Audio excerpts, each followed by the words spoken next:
Para pendengar dan para peminat yang secinta, di dalam mengerjakan haji itu, haji besar al-hajjul akbar, haji besar itu ialah 9 hari bulan Dzulhijjah ketika kita wukuf di Arafah. Besoknya 10 bulan Dzulhijjah kita sudah bergegas cepat menuju Makkah buat tawaf ifadah. Sesudah itu kita kembali ke Mina barang 2 atau 3 hari. Di dalam Al-Quran dikatakannya faman ta'ajjala fi yaumaini fala isma alaih. 2 hari tak berdosa, 3 hari pun tidak. 5 menit ta'a barang siapa yang kuat sampai 3 hari. Yang penting sangat kita perhatikan ketika kita mulai akan naik haji ataupun umrah, yaitu haji kecil yang kita kerjakan pada setiap waktu, seperti waktu sekarang ini bukan musim haji. Sebagaimana yang dilakukan oleh Ibu Fatmawati, Ibu Rahmi Hatta dan lain-lain pada umrah yang telah lalu tahun 1400 Hijriah. Maka mengerjakan haji itu kita disuruh memakai pakaian yang lain dari pakaian yang biasa, yaitu pakaian ihram. Pakaian ihram bagi kita laki-laki ialah 2 helai kain yang tidak dijahit, tidak dikarungkan. Pertama, untuk penutup aurat kita menjadi diikatkan ke pinggang. Kedua, menjadi selimut kita yang diselempangkan di bahu kita. Ini pakaian yang sangat dianjurkan ialah kain putih. Karena ini sudah terjadi beratus beribu tahun, maka telah diperbuat orang kain yang khas untuk ihram, yaitu handuk besar. Biasa dijual orang di Jeddah. Bahkan sekarang pun, pada tahun-tahun yang sudah disedia kain-kain ihram dijual ke toko Sarinah di Jalan Tamrin. Apa hikmatnya memakai pakaian ini?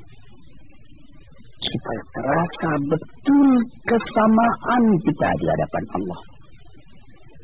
Inna akramakum indallahi atqakum.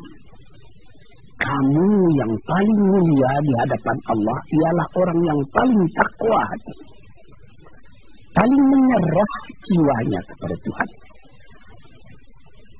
Jadi kalau sekiranya seorang jenderal dengan bintang 4 dan bintang-bintang jasa yang terletak di dada, itulah tanda dia jenderal. Hari itu engkai pakaian jenderal itu, buka ganti dengan pakaian ihram. Kalau sekiranya seorang berpangkat tinggi, atau dia kaisar, atau dia imperior, atau dia presiden sekalipun dengan pakaian-pakaian dinas tertentu, bintang gemerlapan pada dada, tanggalkan pada hari itu, ganti dengan pakaian ihram. Sehingga dapat kita lihat pada waktu ihram itu tidak ada perbedaan antara serdadu dengan jenderal, antara kapiten dengan letnan, antara petani dari rimba-rimba sebelah Yaman atau sebelah Najd, dengan pengembala unta kaum Badui dari padang pasir, antara datuk-datuk dari Minangkabau, antara raden-raden dari tanah Jawa, antara andi-andi dari Sulawesi, antara gusti-gusti dari Kalimantan, antara para pangeran dari Jawa, dan lain-lain. Tak ada perbedaan sama sekali. orang semuanya memakai pakaian yang sama. Dan ada lagi tersebut di dalam suatu hadis. Apabila ada orang sedang memakai pakaian ihram itu meninggal, kuburkanlah dia bersama dengan pakaian ihramnya itu. Jangan ditutup mukanya. Dikatakan bahwa nanti apabila kiamat datang, kam labista labis tulungan taubak. Berapa lamanya engkau tidur di sini? 1 hari ataupun setengah hari. Pada ini sudah jutaan tahun. Apa yang lebih dulu dikeluarkannya? Labbaik, Allahumma labbaik. Dia sangka dia masih mengerjakan haji. Labbaik, Allahumma labbaik. Inilah yang kita baca selama kita mengerjakan ihram tadi. Labbaik, Allahumma labbaik. Innal hamda wan ni'mata laka wal mulk la syarika lak. Ya Tuhanku, aku telah datang kemari memperkenankan panggilan-Mu. Aku telah datang. Tidak ada syarikat bagi Engkau, tak ada sekutu bagi Engkau, esa Engkau. Tidak bersekutu dengan yang lain. Segala puji-pujian, segala kekuasaan, semuanya di tangan Engkau. Tidak ada sekutu Engkau dengan yang lain. Ini yang dibaca pada waktu itu. Tuan-tuan yang terhormat. Akan terbayang di hadapan kita bagaimana ratanya padang Arafah itu. Jauh saja mata memandang padang Arafah. Khaimah berdiri beratus ribu banyaknya. Sejak dari waktu zuhur sudah kedengaran orang membaca munajat, seruannya, ratapannya, pengaduannya, rintihannya kepada Tuhan. Minta diampuni dosanya, minta ditunjukkan jalan yang lurus dalam kehidupan, minta terang, an-nur, terang, jangan kegelapan. Tiap tahun, tiap pergi naik haji, fokus di Arafah, terbenam ke dalam hati perasaan. Sum-sum jiwa kita terasa kebahagiaan hati menjadi seorang muslim yang menyerahkan dirinya kepada Tuhan. Tuan-tuan, saudara-saudara, laki-laki dan perempuan. Itulah yang saya pernah mengatakan pada permulaan perkataan saya tadi. Bagaimana tertautnya hati di sana hendak mengerjakan ibadat itu, dan bagaimana pula kerinduan orang hendak meneruskan ziarah kepada kubur Rasulullah sehingga menjadi sahih daripada ahli-ahli pengajian mengatakan, ya Rasulullah, telah tertanam kerinduan hendak menziarahi Engkau dalam jiwaku.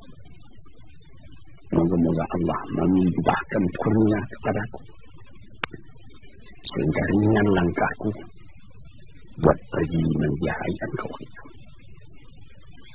Syauqi ila haramin nabiyil hadi ka'asa afuzu bimaqsadi wa muradi. Kerinduanku ialah hendak pergi menunjukkan cinta, menitikkan air mata, melindungi Engkau, karena Engkau pun rindu kepadaku. Moga-moga tercapailah maksudku ini. Saudara-saudara yang terhormat, saya katakan tadi, haji yang mabrur itu tidak ada yang lainnya akan dia terima melainkan diterima Tuhan di dalam surga. Haji yang mabrur itu kayaumi waladat ummu, Haji yang mabrur itu membuat orang setelah selesai haji sama dengan waktu dia lahir daripada perut ibunya, bersih dia daripada dosa. Hadirin dan hadirat yang saya cintai, yang saya muliakan, inilah beberapa tanda-tanda daripada kita orang Islam. Dan ada perkataan peringatan yang agak keras daripada Sayyidina Umar bin Khattab radhiyallahu anhu, sahabat Rasulullah, Amirul Mukminin. Beliau mengatakan, barang siapa yang tidak tergetar hatinya buat pergi ziarah mengerjakan haji ke Mekah itu, saya takut katanya kalau dia mati menjadi orang Yahudi atau menjadi orang Nasrani. Sebab itu di dalam zaman yang sebagai sekarang ini, alhamdulillah zaman damai, peperangan tidak ada. Hubungan dunia bertambah dekat, bertambah rapat, terutama dengan kemajuan adanya kapal terbang sekarang ini. 427 Boeing, ada lagi pesawat baru yang lebih kencang. Itu semuanya menjadikan dekatnya, menjadikan mudahnya kita buat kita sampai ke tempat itu.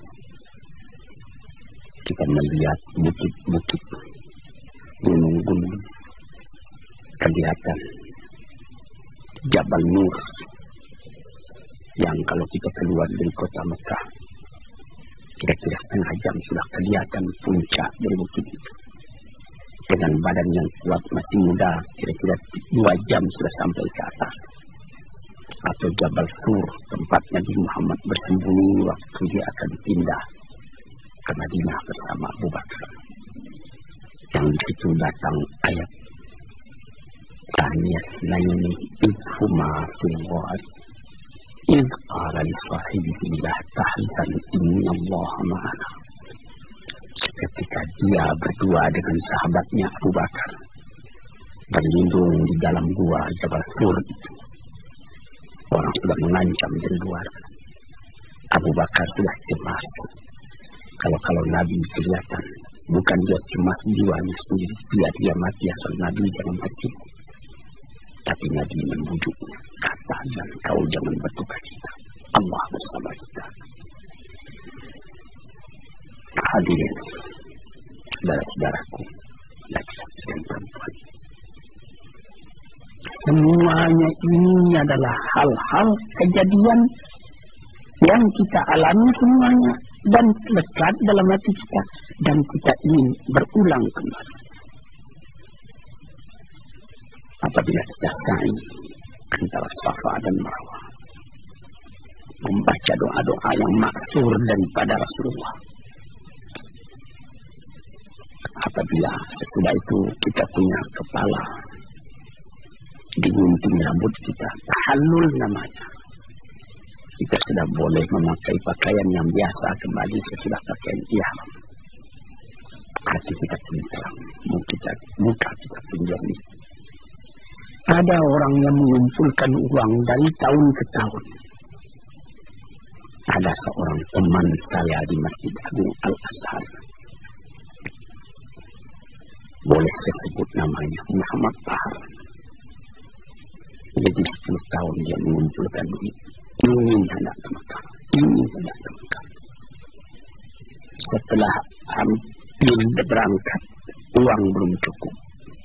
Kalau tambah 100.000 lagi itu bisa. Dia tambah-tambah. Datang tahunnya akan datang. Rupanya sewa kapal ke Mekah bertambah naik. Uangnya tidak cukup. Akhirnya setelah hampir 10 tahun dia mengumpul uang, tidak cukup juga. Beberapa orang dermawan membelinya tambah uang. Di antaranya almarhum Dr. Isa memberikan sehingga cukup dia pergi ke Mekah. Tahun 1974 dia ke Mekah. Bukan main.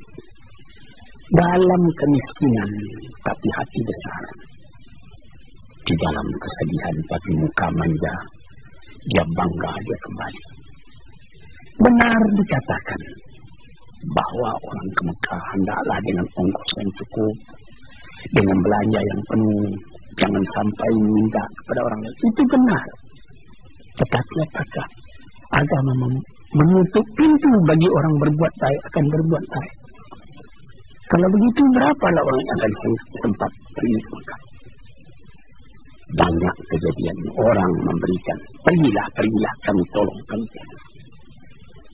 Pulangnya hatinya pun puas. Ini contoh fastabiqul khairat, berlomba berbuat kebajikan, dan kebajikan yang utama itu kasyafa muslimin kurbatan min kurabil dunia, kasyafallahu lahu kurbatan min kurabil yaumil qiyamah. Barang siapa yang menolong seorang kesusahan kamu ini, niscaya Allah pun akan menolongnya pula dari kesusahan di hari akhirat besok.